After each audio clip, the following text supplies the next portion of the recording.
من شنیدم که اینطوری درست میکنن میگن بد نمیشه. آها. اما من نمیدونم اینو بد نمیشه که چرا بد بشه. اینو متوجه نشدم. این تدیگ کدو رو یه بار دیگه بگو چجوری بگیرم.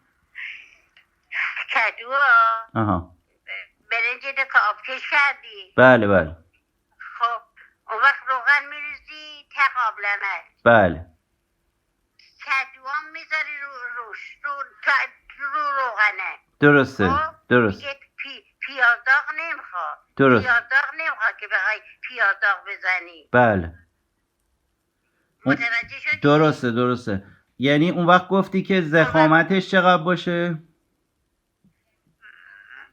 مثلا خب نمیدونم والا خیلی کلوف نباشه. مثلا یه بند انگوش باشه. آها اوکی. یه بند انگوش باشه. حالا قابلمت مثلا چقدر برنج میخوای بپزی؟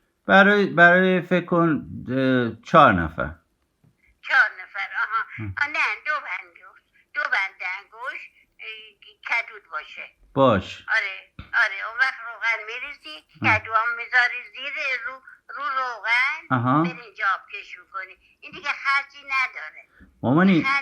مامانی خورشید خانم این دو بند انگوش که میگی یعنی ضخامتش 2 بند انگوش باشه؟ آره دیگه آره. اون وقت این میپزه اون وقت؟ آره کدو به یه بخار پخته. آها. آره اما خب باید برنجی داخل مگه دم نمیکنی؟ بله چرا دم میکنی؟ خب دیگه اینو با برنجی پخته میشه. خیلی. آره اون وقت دیگه چیزی نمیخواد. باش. بخوای چیزی بزنی نه. درست. اگه بخوای مثلا زعفرون بزنی اونم که دیگه برنجی که در میاری زعفرون میزنی. اوکی. باش.